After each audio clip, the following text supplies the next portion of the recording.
Namaskar, this is Palak studying MBBS and welcome to my YouTube channel.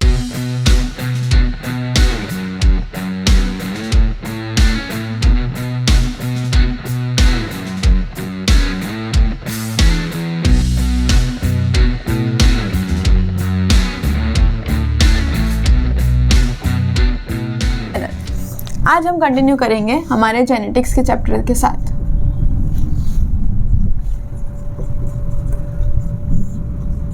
हम लोग अभी तक कहाँ पे पहुँचे थे? हम एलेलिक इंटरेक्शन को कंटिन्यू कर रहे थे, जिसमें क्या क्या आ रहा था?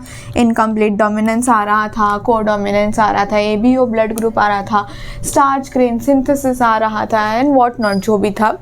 फिर स्टार्च ब्रांचिंग एंजाइम था वो उसमें आया था, मल्टीपल एलेलिज्म आया था, एबीओ ब्लड ग्रुप आया था, प्लीओट्रॉफी आया था। ये सब चीज़ें हमने एलेलिक इंटरेक्शन में पढ़ा था, जिसके मैंने अलग से एक वीडियो बनाई थी क्वेश्चंस के ऊपर, क्योंकि ये वाला जो टॉपिक है वो थोड़ा इंपॉर्टेंट है, इसलिए मैंने उसका अलग से क्वेश्चंस भी सॉल्व करवाए थे। उसमें एक टॉपिक रह गया था, दैट इज लिथैलिटी।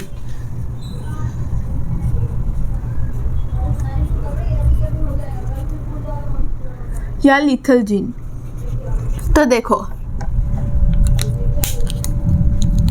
क्यूनॉट करके एक साइंटिस्ट थे जिन्होंने माउस में एक डिस्कवरी की थी। और क्या डिस्कवरी की थी कि देखो, माउस के अंदर अगर मैं कैपिटल वाई लिखूं तो वो येलो माउस है,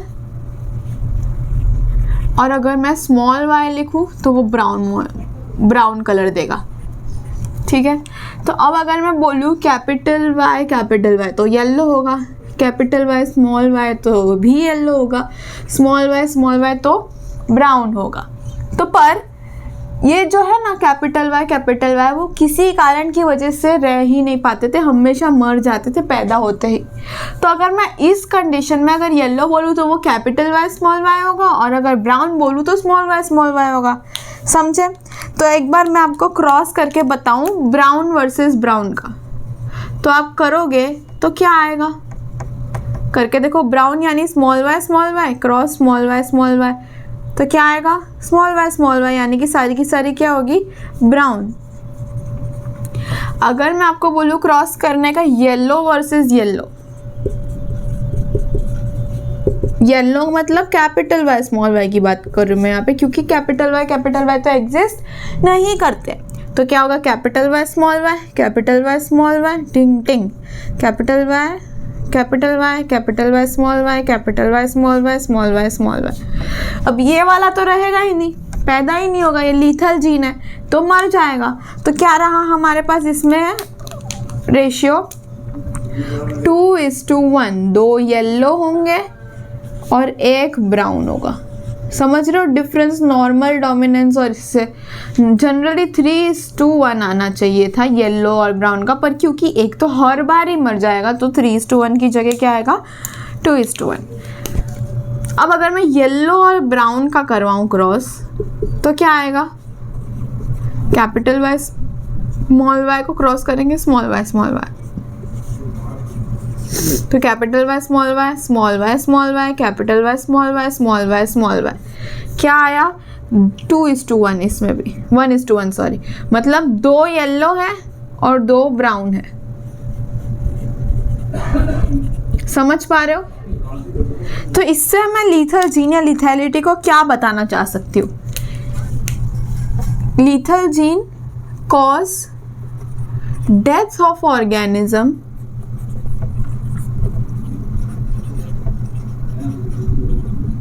in homozygous condition।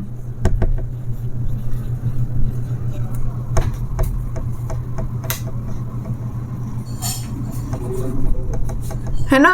होमोजाइगस यानी ये लीथल जीन है। जब कैपिटल वाई होमोजाइगस में आया तो उसने इस ऑर्गेनिज्म की डेथ कर दी, येलो एग्जिस्ट ही नहीं कर पाया, that is lethal gene. Remember, जरूरी नहीं है सारे होमोजाइगस वाले करेंगे, इसमें कैपिटल वाई यानी डोमिनेंट होमोजाइगस था। तो क्या ये डोमिनेंट भी हो सकते हैं और रेसेसिव भी हो सकते हैं, but majorly recessive are more common. अब आप ऐसे याद मत रखना, मैंने एग्जाम्पल डोमिनेंट का दिया तो शायद मोस्ट कॉमन डोमिनेंट होंगे, ऐसा मत याद रखना। Recessive is the most common. एक और चीज होता है एक semi lethal gene. Semi lethal मतलब एब्सोल्यूट डेथ कॉज नहीं करेगा वो।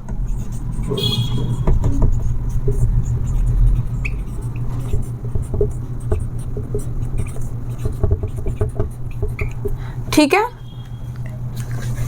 अब 3 टाइप ऑफ लिथैलिटी मैं आपको बताऊंगी, उसके लिए ये लिखो पहले।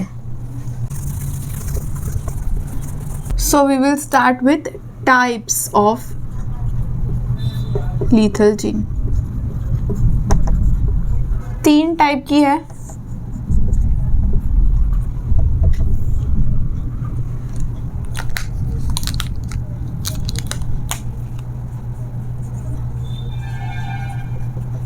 एक एब्सोल्यूट, सब लीथल एंड डीलेड।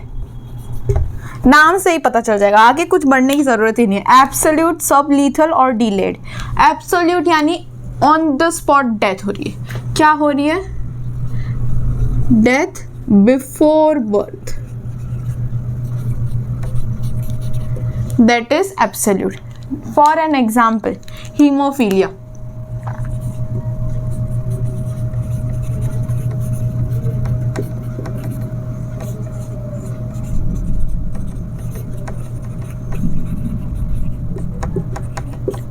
हीमोफीलिया अगर किसी को हो तो बर्थ होने से पहले ही उसकी डेथ हो जाती है, इसलिए वो किस में आता है? एब्सोल्यूट लीथैलिटी। इसके अलावा है सब लीथल, जिसका एग्जाम्पल है सिकल सेल एनीमिया। ये आपको पता होगा, क्यों पता होगा मैं आपको बताती हूँ, हम ऑलरेडी ये पढ़ चुके हैं। क्या होता है सिकल सेल एनीमिया में? अगर हमारे पास नॉर्मल जीन है तो वो नॉर्मल इंसान है। अगर हमारे पास हीटेरोजाइगस कंडीशन है जहाँ पे एक सिकल सेल जीन है तो उसको होगा सिकल सेल एनीमिया, है ना। लेकिन अगर हमारे पास homozygous recessive sickle cell gene है तो वो मर जाएगा। तो डेथ बिफोर मैच्योरिटी मतलब पैदा तो होगा लेकिन जिंदा नहीं रह पाएगा ज़्यादा टाइम तक, इसीलिए डेथ बिफोर मैच्योरिटी। इसमें पैदा ही नहीं हो पाया, मर गया। इसमें पैदा हुआ पर लेकिन मैच्योर होने से पहले ही मर गया, तो उस हिसाब से इसमें क्या होना चाहिए? ओल्ड एज में मरना चाहिए।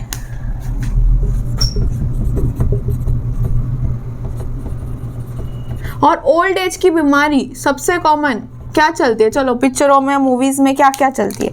एल्जाइमर्स। तो वो किसका एग्जाम्पल हुआ? डीलेड टाइप ऑफ लिथैलिटी का एग्जाम्पल हुआ।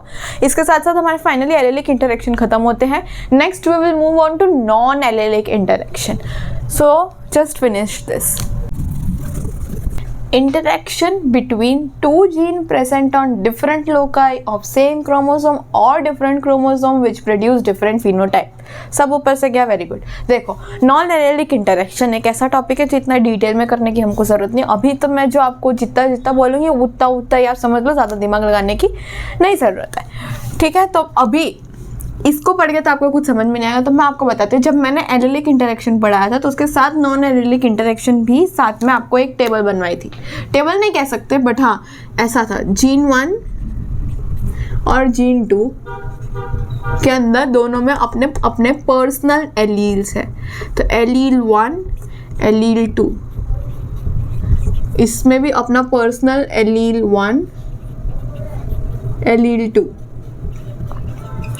ठीक है। हो सकता है जीन 1 या जीन 2 सेम क्रोमोसोम में हो सकता है वो दोनों अलग अलग क्रोमोसोम में हो। तो बेसिकली क्या है ना कि इसका एलील 1 और इसका एलील 2, ये दोनों एलील मिल करके एक फिनोटाइप को कंट्रोल कर रहे हैं। That is non allylic interaction. क्या लिखा है? Interaction between two gene, 2 gene के बीच में इंटरेक्शन हुआ, प्रेजेंट ऑन डिफरेंट लोकाई। मतलब ऑब्वियसली 2 अलग अलग जीन है तो अलग अलग लोकाई पे होंगे, या तो सेम क्रोमोसोम पे या तो डिफरेंट क्रोमोसोम पे, विच प्रोड्यूस डिफरेंट फिनोटाइप, ठीक है। इसका मतलब ये 2 एलील मिलकर के एक फिनोटाइप को कंट्रोल कर रहे हैं। साधारण भाषा में कैसे 2 एलील एक फिनोटाइप को कंट्रोल कर रहा है मैं बताती हूँ। एक सबस्ट्रेट होगा,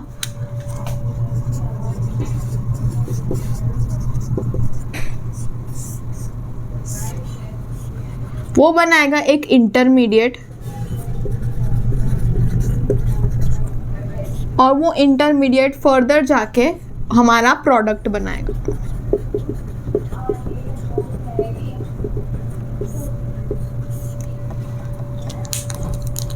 क्या है ये? सबस्ट्रेट, इंटरमीडिएट और प्रोडक्ट। ये क्या बोला मैंने? देखो, एक सबस्ट्रेट है, वो जीन सी के प्रेजेंस में अगर जीन सी डोमिनेंट रहेगा तो एक क्रोमोजन यानी एक इंटरमीडिएट सब्सटेंस बनेगा। फिर उसके बाद अगर जीन पी रहेगा डोमिनेंट तो प्रोडक्ट बनेगा एंथोसाइनिन यानी कि पर्पल कलर। पर्पल कलर क्या मतलब हुआ? हम बात कर रहे हैं एक एग्जांपल की, that is Lathyrus odoratus, sweet pea plant का कलर और फ्लावर के कलर की बात करें, जो सबस्ट्रेट है हमारे पास वो है वाइट कलर का। अगर हमारे पास दो जीन डोमिनेंट प्रेजेंट हुई, जीन सी और जीन पी, जैसे यहाँ पे 1 और 2 है, वैसे जीन सी और पी, भले कोई भी क्रोमोसोम पे हो, जीन सी और पी डोमिनेंट हुई तो हमारा जो फ्लावर का कलर आएगा उस प्लांट का क्या होगा? वो पर्पल कलर होगा। मान लो जीन सी डोमिनेंट नहीं हुई, रेसेसिव रही, जीन पी डोमिनेंट रही, तो क्या कलर रहेगा? वाइट, क्योंकि अगर दोनों डोमिनेंट है तो ही कन्वर्जन हो पाएगा, एक भी रेसेसिव होगा तो कन्वर्जन हो सक नहीं पाएगा। तो वाइट में अगर सी डोमिनेंट है, पी अगर रेसेसिव है तो भी पर्पल नहीं बनेगा, वो कलर उसका वाइट रहेगा। किसका कलर वाइट रहेगा? स्वीट पी के फ्लावर का। और ये स्वीट पी का नाम है लेथायरस ऑडोरेटस। उसका जो ऑर्डर है, हालांकि हम कलर की बात कर रहे हैं पर यहाँ पे हम याद करने के लिए, ऑर्डर जो है उसका वो बहुत लेजी है, तभी हम लोग ऑर्डर की बात नहीं कर सकते। कलर जो है वो बहुत एक्टिव है, वाइट पिंक कर रहा है, तो हम उसकी बात करेंगे। तो अब अगर मेरे को क्रॉस कराना हो दो वाइट प्लांट में, ध्यान से सुनना, इसमें सी कैपिटल है यानी सी डोमिनेंट है, पी रेसेसिव है, तो वाइट होगा फ्लावर के पर्पल होगा? वाइट होगा। क्यों? क्योंकि हमको दोनों डोमिनेंट चाहिए पर्पल करने के। दूसरा, ये अगर मैं करूँ तो क्या होगा? तो भी वाइट फ्लावर होगा। तो अगर मैं इन दोनों के बीच में क्रॉस करती हूँ तो क्या होगा? F1 जनरेशन तो सी सी पी पी ऐसे बनेगी। इसके गैमेट्स बनाओ।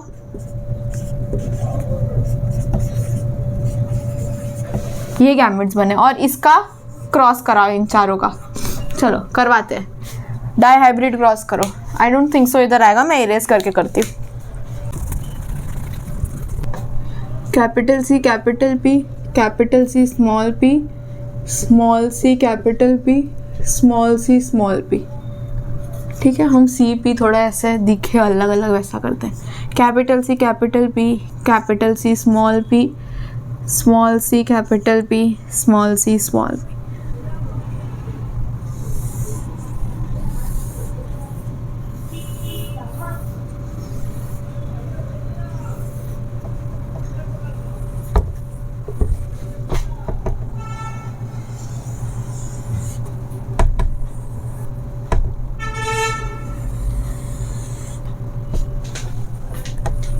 सीधी लाइन नहीं बनती क्या मेरे से?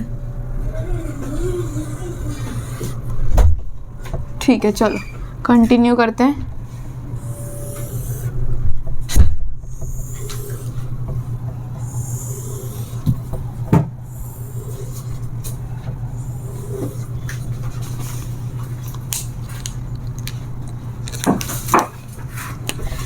Capital C capital P,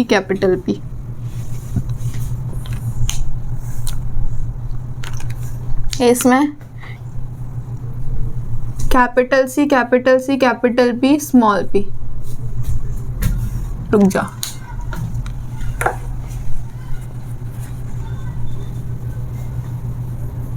continue. Capital C capital P, small P, capital C small P capital P,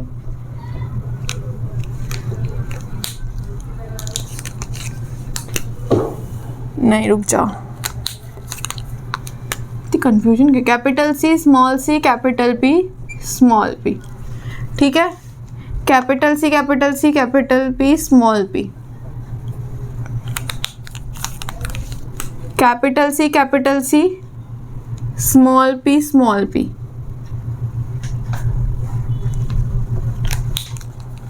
again capital C capital P small P,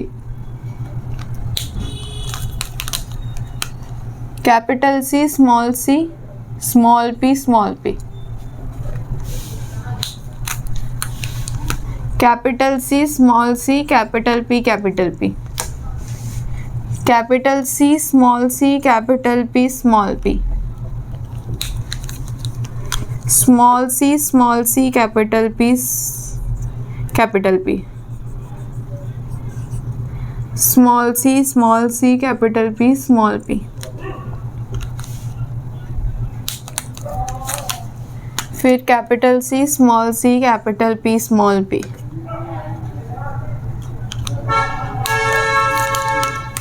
capital C capital small P, फिर small C capital P small P, small P. अब आप ध्यान से देखो, तो मैंने थोड़ी सी colour coding की है इसीलिए मेरे को इतना टाइम लगा है, बट आपको ये करने की ज़रूरत नहीं है इतनी। देखो इसमें कैपिटल है तो ये क्या रहेगा, पर्पल। दूसरे वाले में एक तो रेसेसिव है बट एब्सोल्यूट अगर हम देखें तो वो हेटेरोजाइगस है, तो डोमिनेंट वाला अपने आप को एक्सप्रेस करेगा। तो दो जगह डोमिनेंट हुआ तो ये क्या होगा, पर्पल। ये क्या होगा, दो डोमिनेंट है सी बी पी बी, तो क्या होगा purple. C P dominant purple, C P dominant purple, C और पी, सी डोमिनेंट है पर पी रेसेसिव है तो इधर वाइट। क्यों, क्योंकि एक भी अगर रेसेसिव हो तो हम कंसिडर नहीं करेंगे। एक भी रेसेसिव का मतलब ये नहीं है कि कोई भी एक अल्फाबेट रेसेसिव, पी पी का कॉम्बिनेशन जो है वो रेसेसिव अगर होगा तो प्रॉब्लमेटिक है, जो कि इधर है। अब देखो ये दोनों जगह में एक एक डोमिनेंट है तो डोमिनेंट अपने आप को एक्सप्रेस करेगा तो ये पर्पल रहेगा। ये दोनों रेसेसिव वाला होमोजाइगस रेसेसिव साथ में आ गया इसलिए वाइट है। ये purple, purple, white, white, purple, white, white, और ये तो ऑब्वियसली वाइट। तो अब यूजुअली रेशियो क्या होना चाहिए था, 9:3:1 रेशियो होना चाहिए था, पर अगर आप इधर देखो तो क्या रेशियो है, पर्पल:वाइट का। पर्पल के 1 2 3 4 5 6 7 8 9, वो तो 9 है, चलो बराबर है। वाइट के कितने हैं, 1 2 3 4 5 6 7, समझ रहे हो। जो 9:3:1 है तो जो बाजू का 3:3:1 था वो सब कंबाइन होके हमने 7 में डाल दिया, क्योंकि एक ही है इसमें वाइट। हीटेरोजाइगस होमोजाइगस वगैरह हमें कुछ नहीं करना था, तो इसका रेशियो याद रखना क्या है, 9:7। अब ऐसे तो मैं आपको लास्ट में जब सारे रेशियोज वाला काम हो जाएगा तो मैं आपको रेशियो की लिस्ट दूंगी, काफ़ी सारे हैं वो, बट आई वुड सजेस्ट एक छोटा सा पीस ऑफ पेपर लो, खुद से लिखो। हमने अभी तक क्या करी, नॉर्मल 3:1 वाली, 1:2:1 वाली करी, मोनोहाइब्रिड, डाई हाइब्रिड की 9:3:3:1 करी। अगर आपको जीनोटाइपिक लिखना है तो ठीक है, नहीं तो इट्स फाइन। फिर उसके बाद हमने को डोमिनेंस और इनकम्प्लीट डोमिनेंस की करी, वो क्या थी, 1:2:1 ना हो करके, मतलब 1:2:1 फिनोटाइप थी प्लस 1:2:1 जीनोटाइप थी, क्या 3:1 ना हो करके 1:2:1 थी, sorry for slip of tongue. उसके बाद हमने ये करा कॉम्प्लीमेंट्री जीन इनहेरिटेंस, ये तो पता ही नहीं है तुम लोगों को हम कर क्या रहे।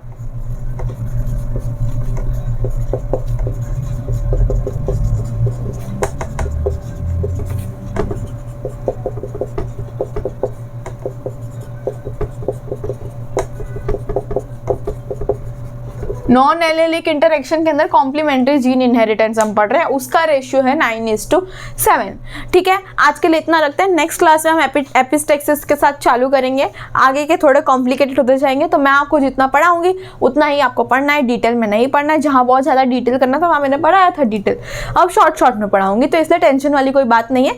सिलेबस थोड़ा ज़्यादा है जेनेटिक्स का, पर एक बार कर लो, आई प्रॉमिस हमेशा याद रहता है और मज़ा आता है जेनेटिक्स में। सारा का सारा डर भगाने का प्रॉमिस मैं आपको देती हूँ, लेकिन एक कंडीशन है कि मेरे को आपकी तरफ से भी एफर्ट चाहिए। So with this I will finish my lecture. आज का लेक्चर खत्म करते हैं। I will meet you in my next one. Till then bye bye.